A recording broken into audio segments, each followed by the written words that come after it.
Everybody, we are back. Episode number 247 of the Club and Sub podcast. Tonight, we are talking about UFC 326, Max Holloway versus Charles Oliveira 2. Though some could probably say Max Holloway versus Charles Oliveira 1, given their first fight lasted a minute and something happened to Yep. Charles. To this day, we don't know if it was actually a neck injury or a quit job, but something happened. So hopefully this time we get a full fight until someone gets finished or it goes the distance, but we'll see. But guys, as usual, drop a like, subscribe. We'd appreciate it. Would help us out. And yeah, we just jump right into it, Danny. We got a 13 fight slate here. That's fine. I believe it is taking place from Las Vegas, T-Mobile Arena. It's a weird one, and the first fight of the night is a weird one. We got Luke Fernandez versus. There are a lot of good fights, and I even think a lot of these ones where the weird contender series guys are fighting are decent. So, yeah, Luke Fernandez, Rodolfo Bellato, current price, Fernandez minus 225, come back on Bellato plus 190. What do you think, Danny? I think the price is fine. And honestly, I think it's like a good landing spot for Fernandez in the UFC because primarily I think he can get to the grappling here. I mean, he's not a great wrestler by any means. He's not your traditional single leg, double leg. He's more of an upper body clinch takedown kind of guy. But Bellato, to me, just off of his back, just seems kind of helpless if he's put there. I think Fernandez can do a ton of good work, potentially even find a finish. But on the feet, I mean, Fernandez packs a punch. Pretty basic, though. So, like, I could see Bellato landing heavy leg kicks, landing, decent shots himself. But I feel like those leg kicks also can lend himself to getting taken down by Fernandez. So I think it's a good spot. I think he probably finds a finish. Yeah, it's funny. And this happened with me with like two fights last night. So I went on Dan Levy's show last night and was talking about this Which we were card. just talking about that I didn't That you didn't see. because I didn't want to get your opinions. I didn't want to get By your the way, opinions because I did you wanted to tweet have out that we're live right now? Did you tweet that we're live right now? Yeah. Okay, perfect. Oh, perfect. sorry. I can do that. No, you didn't. You did not. Sorry. I thought you meant about us. Sorry. I meant No.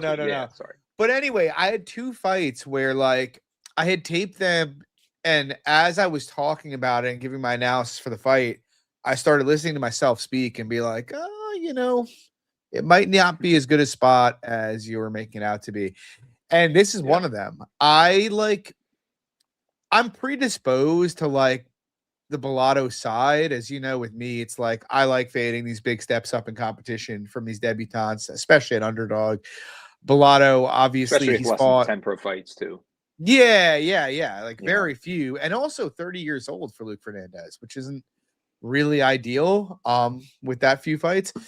And Bellato has obviously fought a reasonably high level of competition in his career thus far. To mixed results, but he has.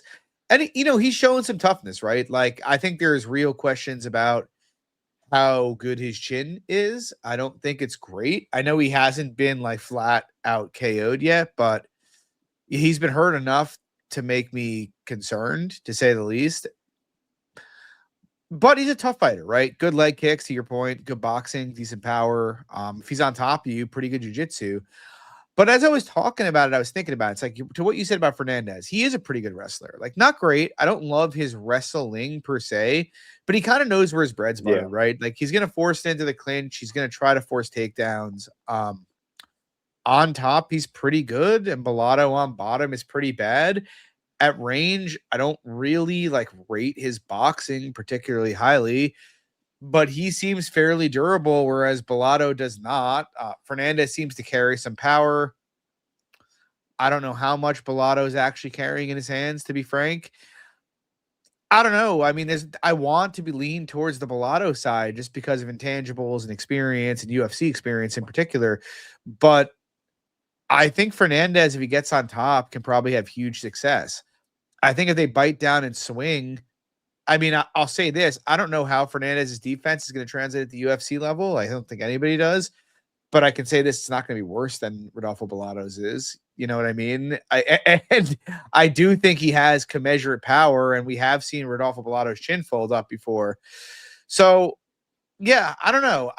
It's probably a pass for me. I just think, given that the wrestler in this matchup could get significant top time in Luke Fernandez, because Bellato's not great off his back, and that he's probably got a better chin and has the same or better power, I kind of think the line's fine. I think if I think the anything, over could be interesting. what's the over right now? It's like minus 125, I think. It's like slight shock, I For think, to one the and a over, if half? I'm not mistaken. Yeah, That's not bad. I don't hate that. Yeah, that's not if I'm bad not at all, mistaken. Let me actually. let me just check that though. Don't want to be wrong on that. Yeah, minus 125, minus 130 to the over. Yeah, that's not an awful look, but I'm not like dying to play anything here. I just feel like Fernandez's margin of error is considerably higher than Bellato's is. You know what I mean? So yeah, it's a pass for me. Moving on, we got the Dream Killer Gaston Bolanos taking on Junyoung Lee. Current price: Junyoung Lee minus 350. Comeback Bolanos plus 285. You thinking about a dog shot here, Danny? I think it's a squash match personally. Like I know Lee has a ton of red flags, super hittable on the feet. His cardio is not great. He can be grappled, but when he's on the front foot, which I think he can be a ton here, he's very potent offensively. And I think Bolanos is just super open on the feet. I mean, he doesn't really have a UFC skill in my opinion. He can crack a bit. Maybe he can land a takedown or two here on Lee, but I think Lee again, it's another fight where I think Lee can find a finish. I guess the only part of that I would disagree with is I think Lee is super open on the feet as well. He doesn't really It's know. funny. No, I don't disagree. Yeah, he is. Like going into tape and like especially after taping Lee, I was like, oh, I'm definitely gonna bet Bolanos, right? As like a big underdog. Mm-hmm. Because I mean, Lee's boxing tape is pretty terrible. Like he does not have very good defense. He doesn't move his head much at all. Yeah. But man, taping Gaston Bolanos, this guy is just not a good fighter in any realm, really. His base is striking. He's a Muay Thai guy. And to his credit, he's got good kicks to all levels, good leg kicks, good body kicks, good high kicks. But his boxing is basically non-existent. Like his hands aren't like awful, but they're not great. And his defense in boxing range just Yeah. isn't there at all. I don't I, think I he's was I was confused at first because I thought you were disagreeing with me. I said Lee also nah. fights super open. Yeah. Oh, No, and like Bolanos' gotcha. durability is terrible in my opinion. Yeah, for sure. And then it's like I think arguably the biggest aspect of the fight if Jung Young Lee actually wants to take it there, which I'm skeptical he will, but like Bolanos is a terrible grappler. He just is. He's a really, really bad grappler. I think people thought he made grappling improvements off the Romeus fight, but I think we just learned Cortavius Romeus is a pretty bad fighter. I mean, Jung Young Lee's a black belt. He's big. If he locks Bolanos up in the clinch, he can probably take him down and control him or submit him. Yeah, I don't know. I mean, I think Lee's faster. He hits harder. If it's getting hairy on the feet, he could definitely land a takedown Yeah, or two.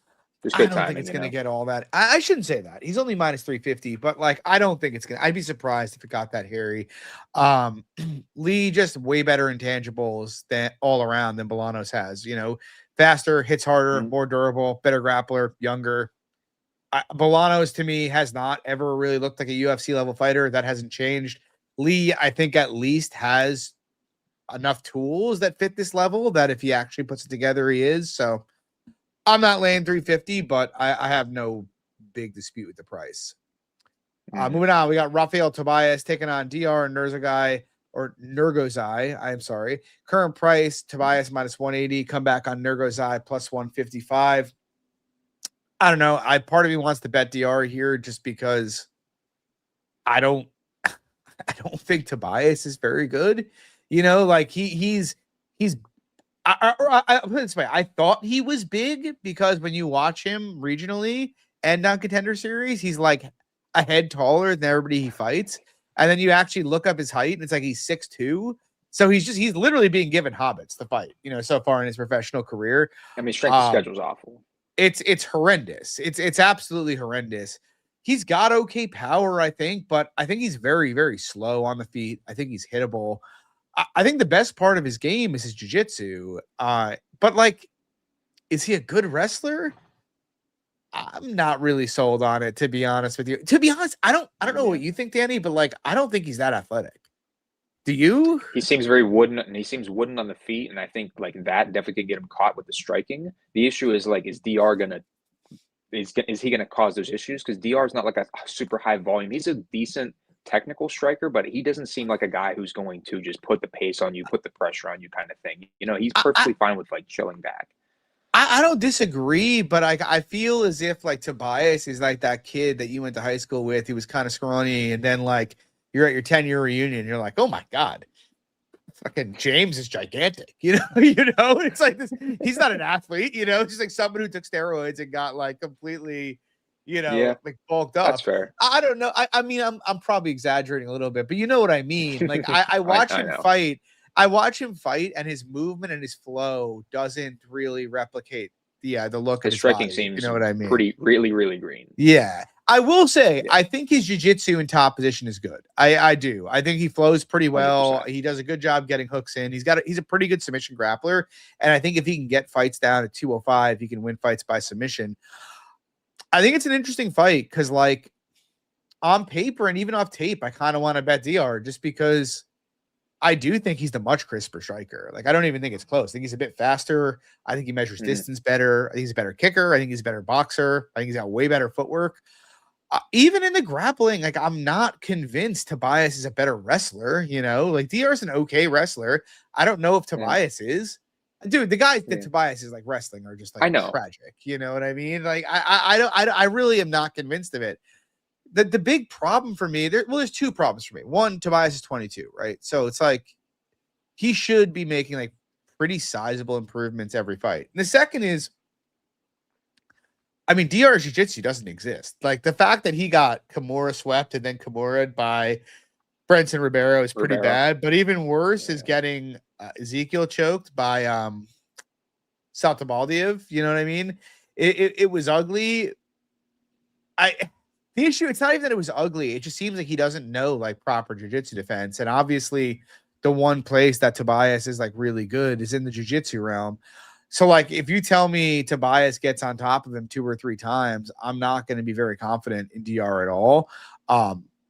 Which makes it kind of dicey when it's like, yeah, I'm tempted, but he's 40% implied. But it's like, if you tell me Tobias gets 2 to 3 takedowns consistently, 40% is not good. You need to be telling me that like DR is defending takedowns and like piecing him up on the feet. Cause I do favor DR pretty comfortably in the striking here. I don't know if I trust his submission grappling enough to get on board. Probably not. What do you think, Danny? Yeah, I favor him in the striking too, but it's like if he can't keep the fight standing, and to me, it's an IQ test, really, for Tobias. I mean, if he takes this fight right to the ground immediately, he should be able to dominate, probably even find the finish. But if he stays standing, it's probably closer to 50-50 or even lean. I agree. I agree. Moving on, we got Sumu Darji taking on Jesus Aguilar, aka Jesus. Yes. Current price Mudarji minus 230. Comeback on Aguilar plus 195. I bet Mudarji at minus 214, I think, on forecasters. I think he's good to a bet up to about minus 250 personally. Look, I know Jesus has outperformed kind of his God-given attributes and intangibles to a degree. He beat Mendonça, though honestly, there's a pretty good argument Mendonça won that fight, and I'd favor Mendonça pretty heavily if they fought again.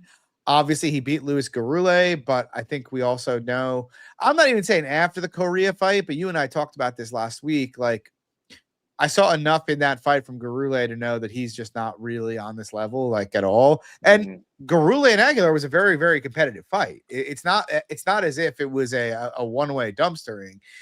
No. The best compliment I can give to Jesus is he just like, he maximizes his attributes, right? Like, he tries really hard. He attempts a lot of takedowns. If he can't get the takedowns going, he swings big overhands.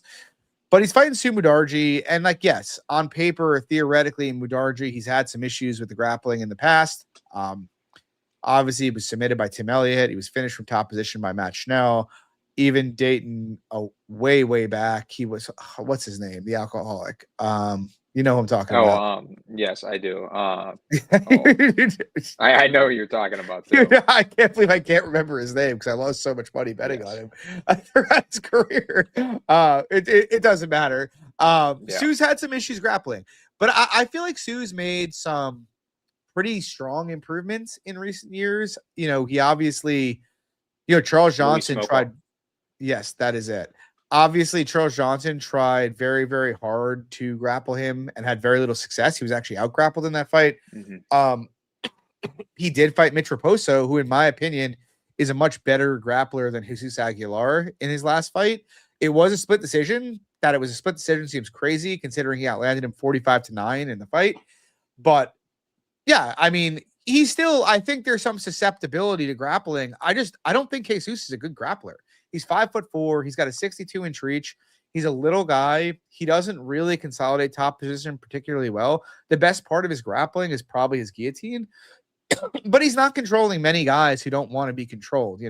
His striking, he blitzes forward. I appreciate how aggressive he is with it, but he's very easy to hit. He hasn't fought many guys with like good footwork who can, kind of sidestep him and find the button. And he's kind of fighting that here. He's 5'4", Sue's like 5'9". He's got a 62-inch reach. Sue's got a 72-inch reach. Sue's way faster. He hits much harder. He's much more defensively responsible. To me, it's like, yeah, could he finally land an overhead and knock him out? Yeah, he could. Could he potentially land like 5 or 6 takedowns and win that way? He could, but like, I don't think he's a better wrestler than Mitch Raposo is, nor do I think he has a better top game than Mitch Raposo does. To be honest with you, I think if he like clinches Sue up, first of all, he doesn't have clinch striking, whereas Sue's a pretty good clinch striker. But second of all, I think Sue could actually just take him down from the clinch, to be completely frank, in this fight. So, look, don't get me wrong. It's not a lock. Sue's got those red flags in the grappling. If Aguilar exposes them, it wouldn't be the biggest shock in the world. But I'd be a little surprised, man. This guy has not been able to assert a grappling heavy game plan against basically anybody in the UFC for a reason. He's little. He's not a particularly strong technical wrestler. He's not particularly strong technically everywhere. And Sue is a very good technical fighter, in my opinion. I think Sue's going to win pretty easily. I think true price should be in the -300, -350 range. What do you think, Danny? I think it probably does look something like that. Like, to me, because I just don't think Jesus is a good wrestler. And to your point already, 10-inch reach disadvantage here, it's just tough to combat that. He's going to need to land an overhand or snatch up a guillotine. And against the guy that manages distance, it's not like Sue's a brawler. And good footwork. Yeah. So, I think, to your point, should be a big favorite and could even look wider. Yeah, that's more or less my view on it. Mm-hmm. Moving on, we have got Cody Durden taking on Niam Jargal, Tumen Dembero. Tumen Dembero taking money here. He's -160. The comeback on Durden +140. What do you think, Danny? You going to take the dog shot on Cody? I'm not, and it's just tough for me because it's just tough seeing him get hurt in every single one of these fights and seeing his cardio drain in the latter half of the fights, that we just kind of know the song and dance every time. With Cody, don't get me wrong, it's a great matchup. It's a step down in competition. He definitely can wrestle Tumen Dembero, but the question is for how long? Because I'm not sure he's going to find a finish.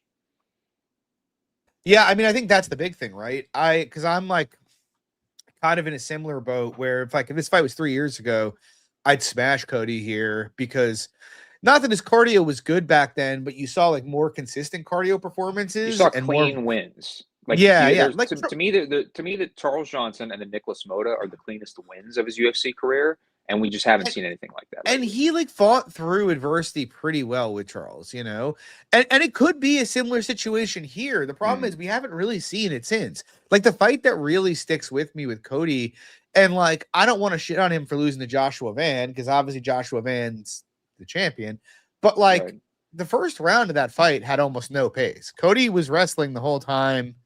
Had him pinned to the fence most of it. And by the time Van like kind of disengaged with a minute left in the round, Cody was spent. Saw the same thing with the Ochoa fight where like he did take more damage in the first round there, but by the start of round 2, he was totally gassed. And at this point, you have to consider the fact that he's 34 years old, which at flyweight isn't great. 125 pounds, 34 is, kind of in that range where you start really seeing a precipitous decline, on top of which Cody is pretty fragile, if we're being honest. Like, he's easy to hit and he does get hurt a lot. And when he gets hurt, he has a tendency to reactively shoot into bad positions that can get himself submitted. But all that's to say, Tumen Dembero is not a particularly great fighter, in my opinion. He's got power in his hands and fast hands, but he's kind of medium output. I think he is exploitable on the mat. Like, if you told me for a fact Cody had 15 minutes of cardio here, I'd be pretty heavily invested. I've just seen enough at this point to think that he doesn't. And like, if they end up striking for an extended period, I think he's going to get hurt. I really do. And I could also see Tim Dembrel like submitting him. I think Tim Dembrel is making like real improvements at this point in his career at 27. I don't know. Like, I understand. I can't bet Tim Dembrel. The grappling, to me, it looks like a major weakness for him. I know he looked a bit better in his last road to UFC fight, but like, let's be honest, the quality of competition he's getting there, it's just not the same. It's not even close to the same. But I mean, we both bet him Carlos Hernandez against this guy.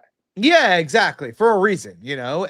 But see, that's almost the point though, right, Danny? It's like Carlos Hernandez went to the realm where he is worst. Like, why we bet him? And it ended up being a close fight because he put him on his ass a couple of times in that fight. I trust Carlos Hernandez's cardio a lot more than I trust Cody Durden's. Now, Cody's probably a little bit better of a grappler, but like, unless you're telling me Cody's got the stamina to really push that pace here, I don't trust what this looks like down the stretch. And it's like, we're getting the favorite is a younger guy who's improving against the underdog, who is an older guy who, to me at least, seems like he's kind of aging out. I wouldn't lay the chalk on Tim Dembrel here, but I do sort of think it's justified. Do you agree? I'm assuming you agree. Yeah. Yep. I think the line's fine where it's at. I wouldn't want to bet it, but I think it's fine. Yeah.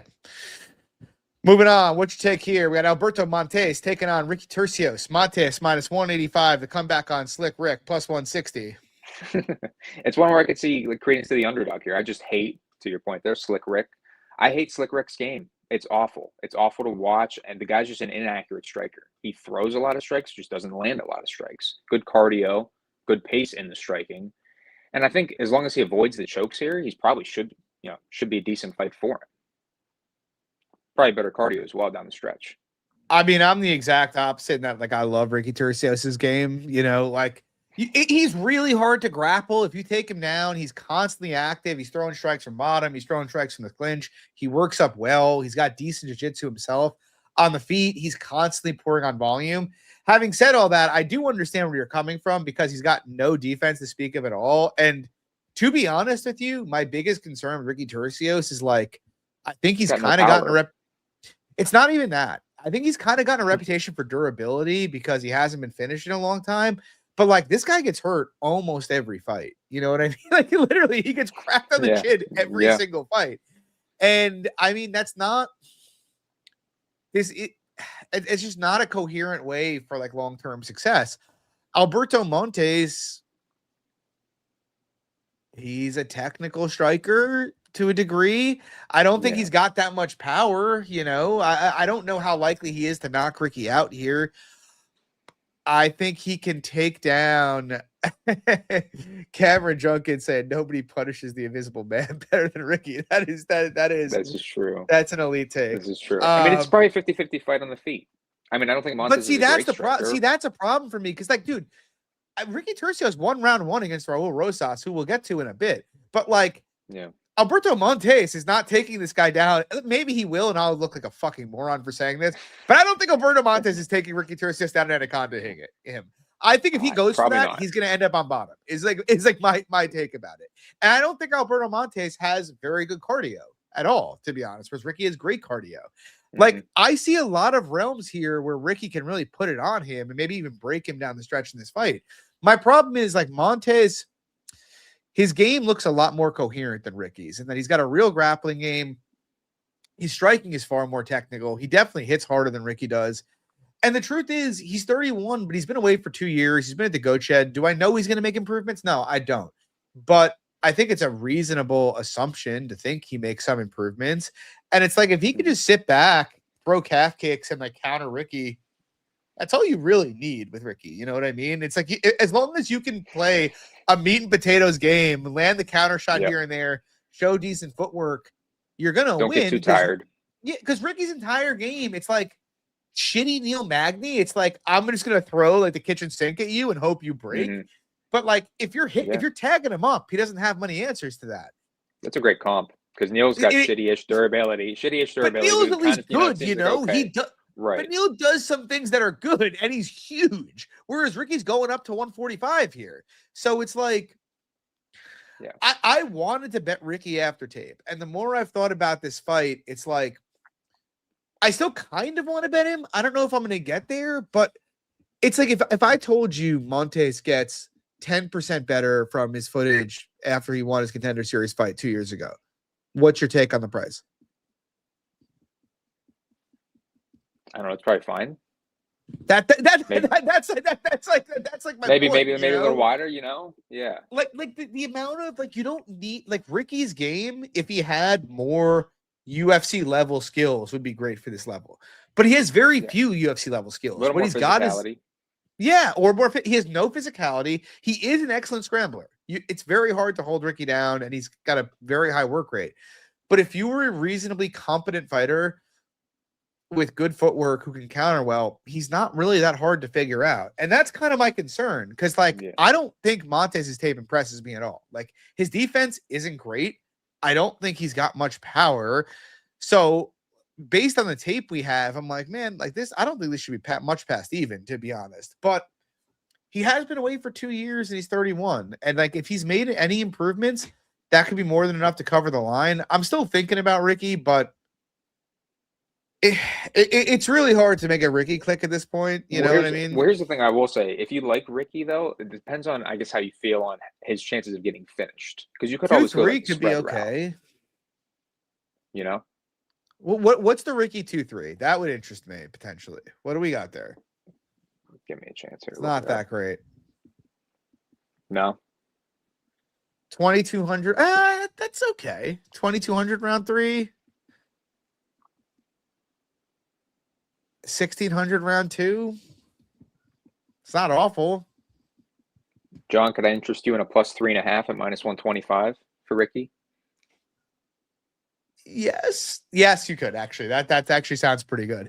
I really do not think Montes is going to finish him in this fight. I actually really like the over here, to be honest. I keep forgetting to talk about totals when we do the show, which we've been doing. Well, that's what I was just trying to get with you. I know that's what I was just trying to get at you. It's if you liked him to get finished or not, and that's the point spread. That's what I was trying to get at. No, I actually think that I like the over a fair amount here. I really do not think Alberto Montes is going to be much of a finisher in the UFC. And Ricky's not really a finisher. No. 60% to go over seems pretty generous. I mean, if Ricky gets subbed for the second time in his career and it's by an anaconda choke, so be it. But that would I think Brady Heastand would literally put his balls on Alberto Montes' head, You're right. Here's my point with that, though. The plus 3.5 is a better price than the over. And the plus 3.5, you're basically fading a finish. The over 2.5, you're fading a Montes finish. Well, you could be fading a late Ricky finish too, though. So you actually might be right that the plus 3.5 is a little bit better. Because I really don't think Ricky's going to get finished here unless Montes has made pretty huge improvements, which maybe, but yeah, I like the over, and that plus 3.5 looks not bad. Moving on, we have got. I'm going to kick it to you first, Danny. It's oh man, what a fight! Dante Johnson taking on Cody Brundage. Current price, Dante Johnson -900. The comeback on Brundage +600. What do you think? Well, Cody was knocked out a few weeks ago, and he's stepping in on short notice here, and it's not great.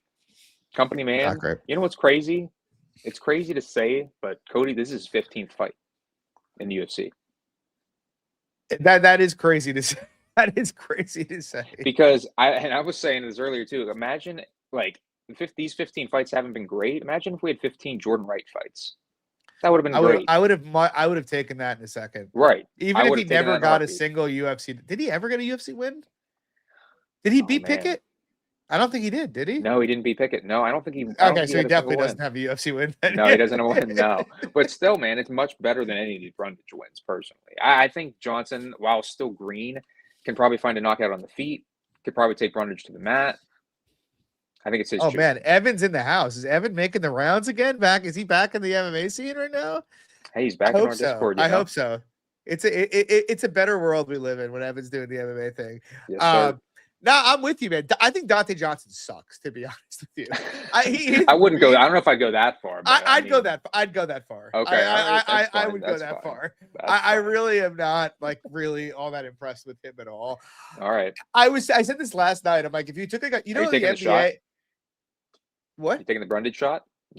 No. I'm gonna get to that. So I said this to Dan last night. You know how like the NBA, they got like the Jerry West pastel is like the logo. If you just gave me like a logo and I got to watch that on tape, I'd be betting Cody Brundage here. But when that logo like disappears and turns into Cody Brundage, look, Cody Brundage has the skills to win this fight. He is, in my opinion, the more skilled fighter. But like the skills have never been the issue with Cody, right? Like the reason everybody thinks he's a joke isn't because he lacks skills. He's got power. He's pretty quick. He's a pretty good grappler. He's a mental midget and he's fragile. And it's like, and he lacks IQ, yeah. Yeah, and it's not even lacks IQ. I don't even care about that. It's like the first time this guy faces adversity, it's like he's not even taking like a door that's cracked. He's kicking down the door that's locked and barred. It's like he was given Cedricus Dumas, who is like the legit worst fighter on the roster, skill-wise and intangible-wise. And Cody Brundage found a way to lose a decision to that man because he did not want to get off his back jumping guillotine. I have bet and won money on Cody Brundage in the past. However, I told you, I almost bet him against Cam Roston, and I said no. I almost bet Marquez against Brundage, and I would have been pissed post fight because that ref absolutely fucked Marquez. And the shit that I'm saying right now, Danny. This is the kind of shit I make fun of when people talk like this, and then that guy wins. I don't fucking care. I'll make fun of myself if Cody Brundage wins, and I don't have money on him because you know what? I have been there. I have experienced the highs of Cody Brundage. Not worth it. No, it's not worth.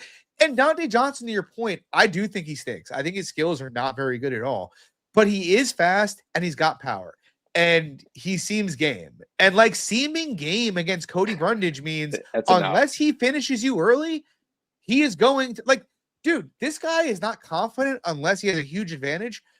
And he had a huge skill, durability, everything advantage against Eric McConaughey, and he still couldn't win that fight. I'm done with it. I'm done thinking about it. I was pretty high. I'm sorry, I just spit right in the computer's face. I was pretty high on Cody Brundage coming into the UFC because it's like he's a pretty good boxer with big power. He's got good jiu-jitsu and he can wrestle. I'm done. I don't really care what his skill set is. If he wins Dante Johnson, then maybe you and I can have a conversation in a couple weeks the next time he fights about whether or not it's worth backing him. But yes, how many times since you've known me have I shied away from betting a plus 600 that I thought had value? None. Hardly ever. Hardly ever. I'm doing it here. That's it. Listen, that's fine. No analysis. The analysis is it's Cody Brundage. That's it. I'm done. We move on. We got. I actually have a take here. I'll throw it to you first, and then I'll cook a little bit. We got Cody Garbrandt taking on Long Zhao. Current price Long Zhao minus 155. Come back on Cody Garbrandt plus 135. What do you think? Well, John, this is a perfect segue into this fight. The analysis. It's 2026 Cody Garbrandt. That is the analysis. The guy doesn't throw strikes, and if he doesn't find a finish, he's pretty fucked. His cardio looks absolutely worse for wear these days. To me, Long Zhao, if he can outwork him, stay conscious, he's probably winning the fight. Do I think do I love a bet at minus 160 Long Zhao? No, I think the price is probably fine. I think the price is probably fine. Maybe there's a tad bit of meat on the bone. I think it might. No, it's a big step down. This is a pretty big step down. Well, okay. Let's go from there. Let's talk about. And listen, I know. And listen, and I bet him against Trevin Jones, which was a massive step down. Me too. And how did that look? How did that look? It was a 50-50 fight. I know. Honestly, how did Cody Garbrandt against Brian Kelleher look before he knocked him out? Look at 50-50 pretty touch and go. Pretty bad. Yeah. Yeah. Bad. You know what I mean? Yeah. So like, this is my point. I was on the phone with Gombis today and we were talking about this fight because he kind of like Cody. And I'm like, he's like, dude, it's such a huge step down in competition. And I'm like, yeah, man, it is. But like, okay. So like, we're going to talk about Michael Johnson. The issue is Cody hasn't treated them as such. So like, let's take Michael Johnson, right? Like Michael Johnson, we're going to talk about him in a couple fights, but like Michael Johnson, he's taken a precipitous step down in competition. And what has he done with those fights? He has Right, run these on him. bums over. Darius Flowers. Yeah, he's done what he should do, which is beat the shit out of them. Like that's it. Like Cody Garbrandt being handed Brian Kelleher. That's not a let's land a Hail Mary KO at the end of round 1 while our leg is collapsing type of fight. Him against Trevin Jones, like we're not only giving you a guy with minimal power and no grappling ability, we're giving you a guy that's low volume too. You should handle it. We're giving you a guy that throws less strikes than you. Yes, not hang on for dear life in round 3 in that fight. You know what I mean? So it's like Cody Garbrandt. I feel like the reason it's minus 155 Long Zhao and not minus 230 Long Zhao is Cody Garbrandt once upon a time won a UFC title, right? But like, if you like, let's contextualize like the run to that title. It's like Takeya Mizugaki. He's still doing his thing on the Asian regionals, but like was never much of a threat in in the UFC. Tomas Almeida, who people were really high on, then it turned out everybody realized, oh, Tomas Almeida is not that good and he doesn't have a chin. And then it's like he got Dominic Cruz off like multiple surgeries. He performed well-ish. But since then, he's fought a pretty high level of competition. And how has he done against that level? He's gotten dumpstered for the most part. When he's taken his steps down, it's been Pedro Munoz was a huge fucking step down at the time that he fought him. Like Pedro Munoz was unranked and Cody Garbrandt was like a year removed from being champion.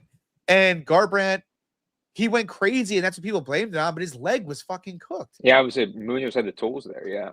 Even the Asuncao fight, which is like his all-time career highlight, he was starting to collapse in that fight. He only landed 20 significant strikes in 9 minutes of that fight. And let's project it forward. Trevin Jones, do you know how many strikes he landed for that fight? Significant strikes in 15 minutes against Trevin Jones? I haven't looked. I'll tell you. If I had to guess, because I know it was low volume, if I had to guess like 27. 26. That was very good. That was a very good guess. Are you kidding? No 15 way. minutes with almost no significant grappling. Last fight, Hayoni Barcelos. Now, Hayoni's a stud, but he's like 39 years old, man. Like, Hayoni's not what he used to be, but like, he's a stud. But like, that fight, the misnomer is it was all in the grappling.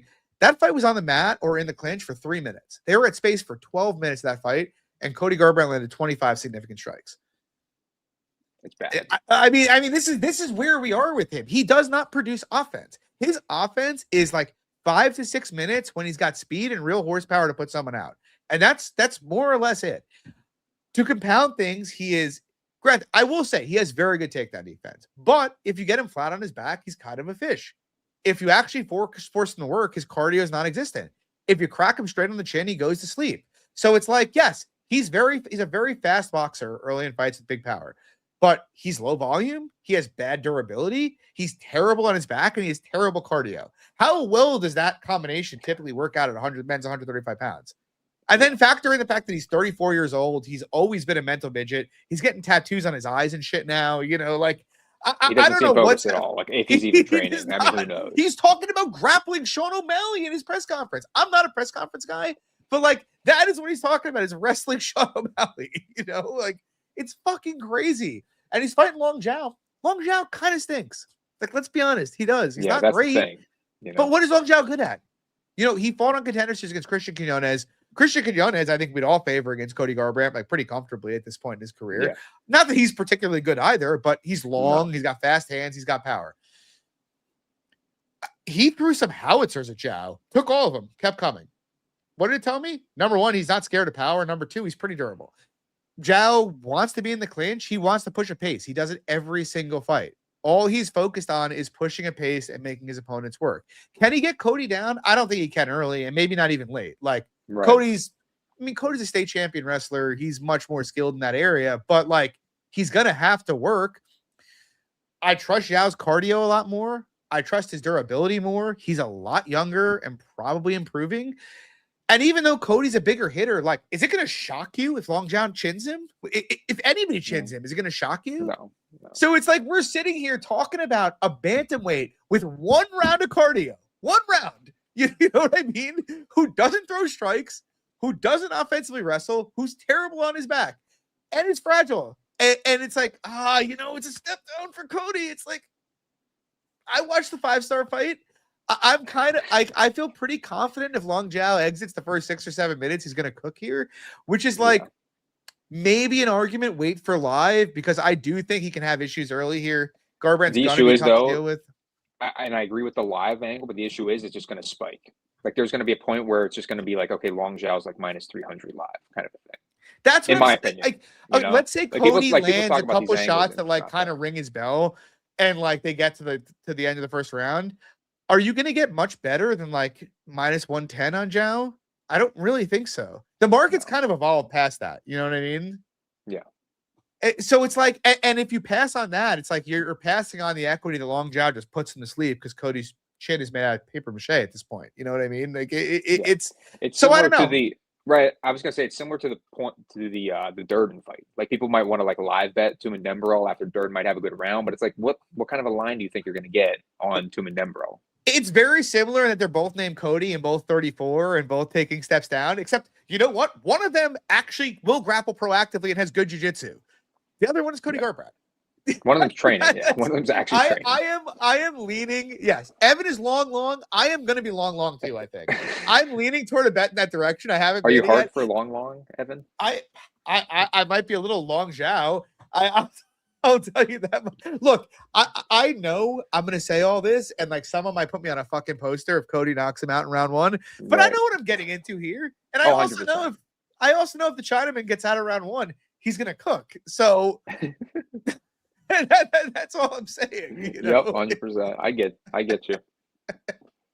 Anyway, we move on. We got Bruno Ferreira, Gregory Rodriguez. You had a bet here. I'm fucking pissed because it doesn't happen that often, but you fucking beat me to a line and I got crushed on it. Current price Gregory Unreal. Rodriguez minus 170. Come back on Bruno Ferreira plus 145. What do you think here? Speaking of cooking, Bruno can do some cooking here again in the rematch, and I bet him 1 unit plus 164. I mean, I just don't think there's a ton of grappling upside here for G Rod. I mean, that to me, if anything, is a plan B for him. So if plan A is stand and bang with Bruno, guys have commensurate chins, commensurate power. It's closer to a pick'em to me. I mean, I know G Rod's been fighting the much higher level of competition, but this is very much a Spider-Man meme to me on the feet. I will say before I address this fight, Cameron Junkin posting and Trevor Joe just lost to Jay Perrin. That is true. Number one, regionally. Unreal. I think does that not paint the entire pastel of what I was just trying to explain? Right. Would you favor Jay Perrin over Cody Garbrandt? No, I would not. Never Jay Perrin.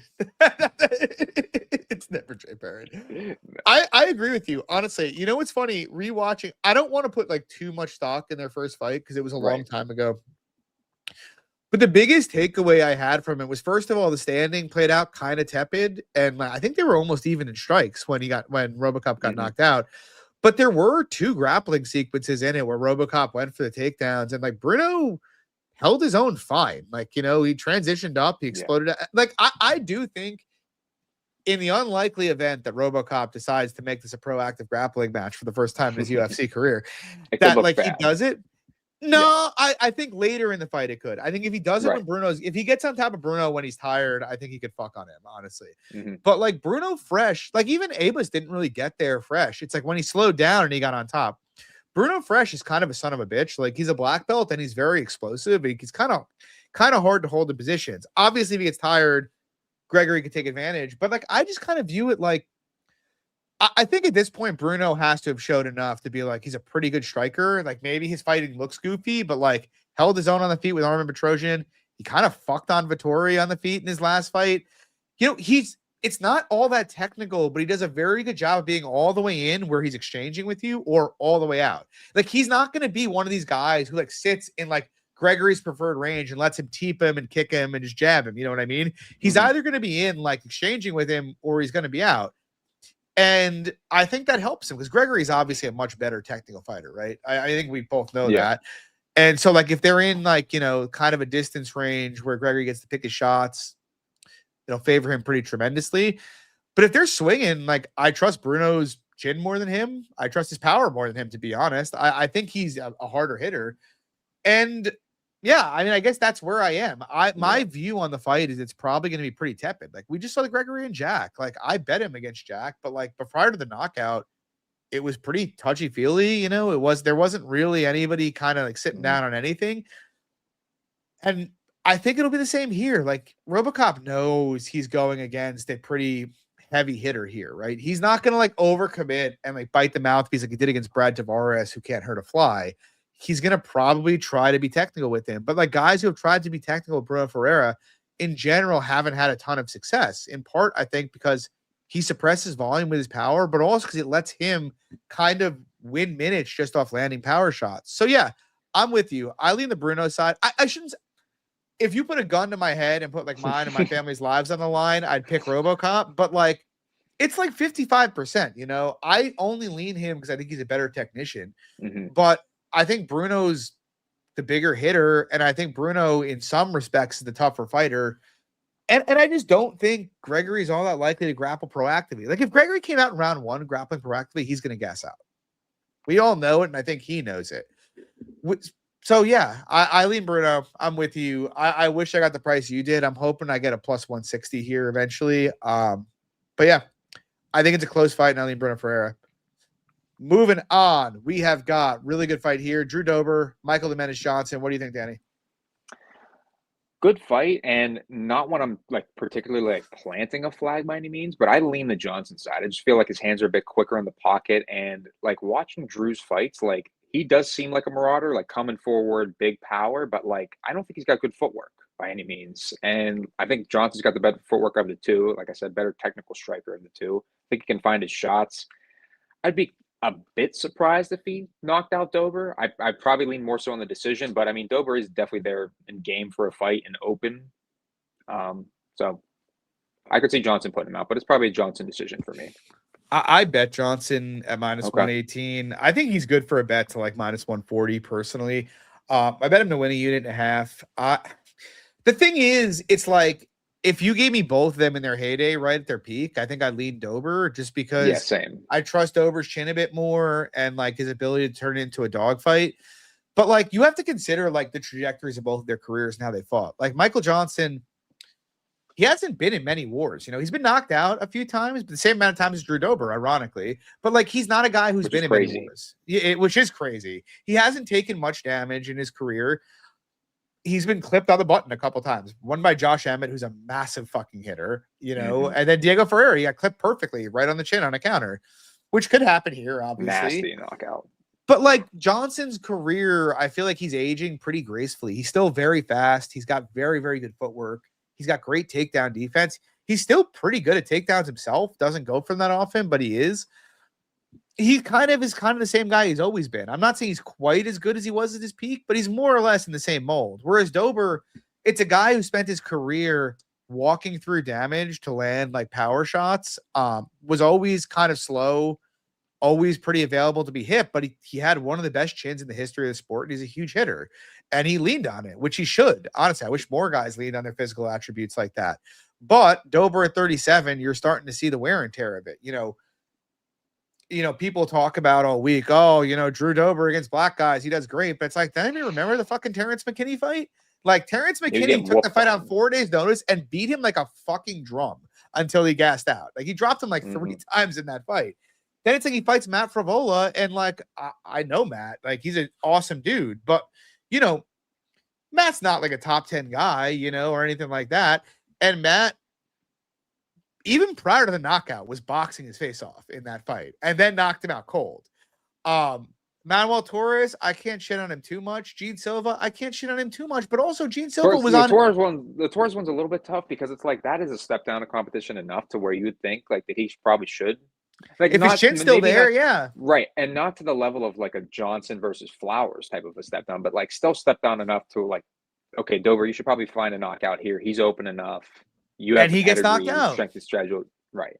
And even the Silva fight, like Gene Silva's the man, right? Like he's awesome.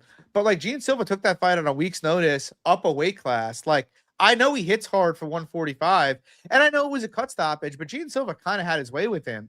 But like you want to know, like we can talk about the fight that really gets to me. Like Kyle Prepolek, he is that step down in competition. He is that Darius Flowers step down.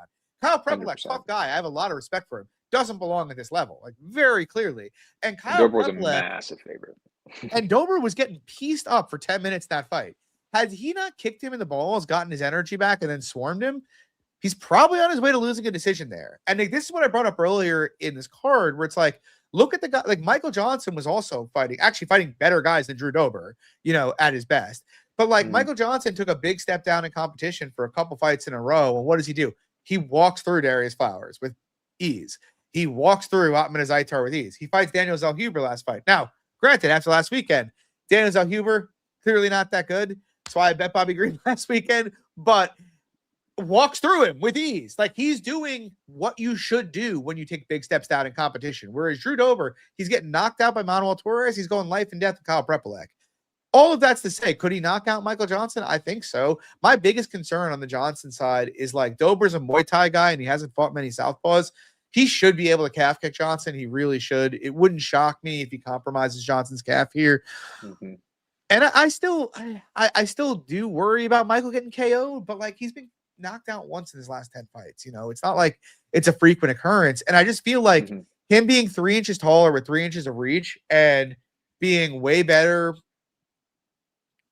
at measuring distance and way, way faster, it just benefits him huge here because he's a much better defensive fighter to begin with. I feel like he should be able to get his game off just fine. Like it won't shock me if Drew Dober finds a kill shot here and knocks him out. But like, I think short of that, he's kind of in over his head a little bit here. And I do give him a fair amount of equity to find that kill shot and knock him out. But I feel like Johnson should be in like the minus 170 range. You know what I mean? Yeah, no, that's fair. So I think minus 150 is fair. Yeah, that's fine too. Moving on. Another interesting fight here. I laid the chalk here. We got Raul Rosas Jr. taking on Rob Font. Current price, Rosas minus 245, Rob Font plus 210. I laid Rosas like minus 227. I think he's good to like 250.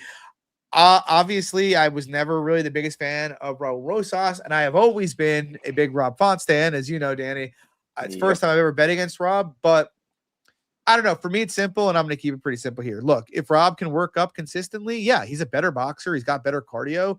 He's the more tested fighter. He'll win the fight. Can he do that? I kind of doubt it. Rob Font defends takedowns at 43%. His get-up game isn't the best ever. He hasn't really gotten up that much against guys with good top control. You know what I mean? Like in his entire career. Obviously, he spent 20 minutes under Corey Sandhagen. He gave up 7 takedowns to John Matsumoto. There's a litany of fights you could say that about Rob with. So just like tape alone, like, yeah, Rob's the better striker here, but I mean, Rosas should be able to get this down and get the dominant positions, in my opinion. Even on the feet, like Rob's a way better striker, but let's be honest, Rob's been doing the stanky leg every fight recently. Like, would it shock you if Raul Rosas put him on skates like once? And would it shock you? I mean, like, I don't think it'll happen, but it's like, would it be really that surprising at this point? Yeah. You know what I mean? And then it's like, though, you extrapolate it a bit, and it's like Raul Rosas, he's 21 years old, man. Like, this guy's still going to be getting better. He's extremely physical for a 21-year-old. And Rob Font's almost 39, man. Like, it's very, very, like, Rob Font is, like, prime Rob Font is not even having a competitive fight with David Martinez. You know what I mean? Like, and I like David Martinez, but, like, a guy who's just going to kick him on the outside, he's walking through that. He's obviously regressing pretty hard. His chin's regressing. Even his defensive grappling looks like it's regressing. And he's taking on a 21-year-old who's getting better, who should be able to dictate the terms of engagements in this fight. To me, I feel like Rosas's floor in the fight, if my analysis is wrong, is like minus 185, just because he can get takedowns and get to positions anyway, irrespective of how the cardio goes here. Whereas his ceiling is like minus 900 if Rob keeps regressing or looks like the Sandhagen fight. Yeah. You know what I mean? So, like, no, I agree. I think he should be in like the minus 320 to minus 350 range. How about yourself? Yeah, no, I think he's a good parlay leg this week, personally, because I think it's tough to outweigh the amount of wrestling that's going to be happening here with Rosas. You know what I mean? Like, he needs to have a ton of space, a ton of time on the feet, and land a ton of critical shots to outweigh those wrestling moments. I think he probably can even find a late finish. No, I shouldn't say late. I mean, like round 2. Yeah, I agree. I actually think he's going to finish him. Moving on, we got Kyle Bahayo, Reiner de Ritter, current price Bahayo minus 250. The comeback on de Ritter plus 210. What do you think? This one's interesting because I feel like on one hand, like the line feels wide because on one hand, Kaio to me is just going to look to keep this fight standing, keep it at range, try to avoid the clinch, avoid the grappling at all. And I just don't think there's a ton of more. Like, is he going to look minus 350, minus 400 here in that kind of a fight? I don't think he's going to out grapple RDR and control him like that. I think it's more or less just sticking and moving with good footwork on the feet. But on the other side, if RDR is able to get him down, like, I mean, we've seen Kyle on his back minimally. I mean, there's been a few fights, the Mahmoud Muradov one that comes to mind, where I bet Kyle looked awful on his back. Spent the second round off of his back. So, like, could RDR have success there? Sure. But it's tough for me to not think Kyle has huge volume edge, huge cardio edge, and could probably keep the fight standing. Yeah, I think it's appropriately priced, to be honest with you. Because like I'm with you. I do think like RDR on top of Allen in round 1 of their last fight actually impressed me a fair amount, because Brendan Allen, pretty scrambly guy, and he just shut it down completely. So like if he gets on top of Kaio, he can control him. Like if he gets on top of him twice here, he could potentially win this fight. Yep. But I do think it's a bit of a tightrope with the combination of, number one, the 3-round nature. 3 rounds, but like even if he gets on top of Kaio, it's like, is he gonna do much damage or get to a dominant position? I don't really think so. And it's like, what's the sequencing gonna look like? What if it's not for 3 minutes and he spends 3 minutes eating like twos down the pipe from Kaio? You know what I mean? Is it gonna be enough to swing rounds? I'm not really sure. Right. On the feed, I just think Kyle is like, he's so much faster, he's longer, he measures distance better, he's much more defensively sound. I think Kyle's got a giant edge on the feet. I think he's got a big cardio edge. I don't want to dismiss De Ritter, because it is like one of those fights where if he gets 2 early takedowns in round 1 and round 2, he can win this fight. You know, he can control Kyle, because I'm with you 100%.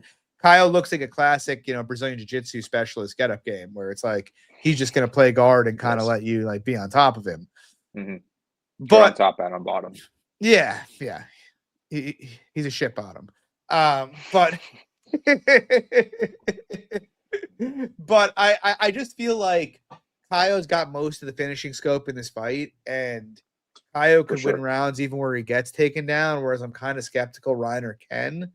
So, and that's what's tough for me with like the over, or like even like a round 3 decision kind of a look for Kaio, because maybe he gets a late finisher with RDR, but like it might be tepid RDR, though, It might be early, but like RDR kind of forces the fight enough to where like that's true. Maybe he's open enough. Kaio's precise enough on the feet where he could just land. And Kaio hits like reasonably hard, honestly. And it's not like he's not fighting Nassourdine Imavov here, It's like he's not fighting like the Rosas, Kaio, and Max, Paul Dow saying here. I don't hate it. Yeah, I think 70% though for Kaio is fine. I think there's enough downside with him on bottom that like I don't really want to get involved at minus 250, but he really should be fine, honestly. And moving on, we got the main event. Max Holloway, Charles Oliveira 2. Max minus 205. The comeback on Charles plus 175. What do you think, Danny? Well, I told you I played this little sneaky way to do it, and FanDuel has this. DraftKings, as I played it on DraftKings, is Holloway and the fight to start round 2, and that is minus 140. Like that a good bit. To me, I think Max has huge volume edge. I mean, to me, I think the story of the fight is Charles get the fight to the ground. Because I mean, don't get me wrong, on the feet, he has a ton of variance enhancing tools, the knees, the elbows, good power on the feet. But I think there's still levels to the striking. And even though Max is getting clipped lately, we're seeing the durability cracking a little, there's still a huge edge for me on the feet. So I think Max is a deserved favorite, and this minus 230 could even look wider. Yeah. It's tough though, because Charles is elite, My biggest concern with Max in the entire scope of this fight is just like where his chin's at. Because he has been getting hurt more, and like Topuria is forgivable. Dustin almost put him in his grave in round 2 in his last fight, which I'd forgotten. Kind of forgivable though, They are, but you are starting to see him get hurt more. I think that's like undeniable. And he's a guy who leaned on his chin for like a very long time in his career, right? So it wouldn't shock me to see Charles hurt him here, because Charles does have dynamite in his hands, if we're being honest. Like, he's known for being a submission guy, but he does hit hard, and it is the kind of thing where Charles could hurt him into a submission, But that's the other thing. Is like, I don't think Charles is going to have all that much grappling success. Like, maybe he gets a takedown or two, but Mm-hmm. Max has shown, and especially against Topuria 2 fights ago, like Topuria is not necessarily Charles, but he's a pretty elite black belt, and Max did a really, really good job grabbing a wizard, denying hooks, when he had Topuria on top of him. So, like, I think Max can defend most of the takedowns and get back up or at least defend himself on bottom. It's just really, I just question where his durability is at this point in his career. He's taking a lot of damage. It's starting to like cash in a bit more. But having said all that, I do think he should do fine here. He's a much better striker, man. Like Charles, great striking diversity. He could have some effect. He could have some impact with the calf kicks here. He could hurt Max on the feet, but like defensively, Max is way better. On the counter, Max is way better. If Max wants to go first, he's way better. And Charles has never seen a right hand he didn't want to eat on the chin. You know what I mean? Well, that's the thing I was just going to talk about. Like, and I know it gets talked about every time Charles fights, but it's not talked about enough, I think, in this matchup because everybody's talking about Max getting hurt in these last couple fights. Charles gets hurt in every fight. Every fight. And he's easy to hit. Hurt. Right. And then he's just going to go to his back, look for Max to come down. Max is going to stay standing, come back up, and then just eat, another 20, 30 strikes that round. And it's like the cardio favors Max, the output favors Max. Like there's a whole bunch of there's even in this fight. You could even argue the big moments could favor Max on the feet, not necessarily in the I would he could have big moments. I'm not saying I would if they go 5 rounds, I would think Max gets at least 2 knockdowns, which is like a pretty big deal. Whereas I'm not sure Charles gets any. Yeah. So yeah, all of that is to say, and Charles is older than Max too. I feel like Max should win this fight. I worry a bit about his chin because I do think the market is maybe being somewhat dismissive of how dangerous Charles can be on the feet. But I do think if Max can avoid getting hurt standing, he's probably going to clean Charles's clock. So yeah. I feel like the minus 200 to minus 230 seems fine to me. And I think if someone's going to look like, Hound saying thoughts on an unders, I actually like the under 2.5 here, to be honest. This isn't. And I usually am one. Michael Chandler. An under for a Charles fight. Yeah. I think actually an under 3.5 might be Andrew said this last night when we were on with Dan, but like, I actually feel like Max can knock him out early in this fight. Like Charles is going to, if Charles is going to like try to win this fight, he's going to come forward like he always does and get into big exchanges. And if he's in big exchanges, Charles leaves himself very open to being cracked, So, yeah, I think Max should win. I think what's kind of crazy though. Yeah, the line that I think is off though. I mean, we're talking about like even though Charles is probably greatest path to victory might be a sub though. I mean, sub being plus 320 and KO being 8-1 for who? Max? Oh no, for Charles. Like, I don't think he's subbing Max. I think he's KOing him, if anything. I don't know. It's like if he like puts him on wobbly legs, like jumps on a maybe dart, he'll go. So you're really gonna be shocked, Like no, I could see that. I guess my point is I'd much rather bet the 8-1. Yeah.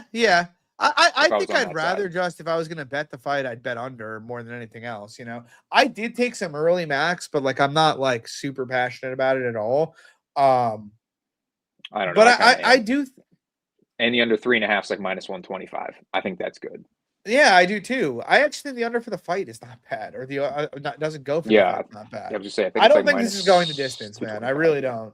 So, but yeah, I lean Max, and I'm with you. I think it could end up looking like it's not wide enough. So, yeah, it's Max Holloway season. So, yeah, guys, thank you all for coming out tonight. We really appreciate it. Drop a like, subscribe, follow me on Twitter at MFox, Danny at Danny_Lags, and we'll be back next week. Talk to you guys soon. Peace.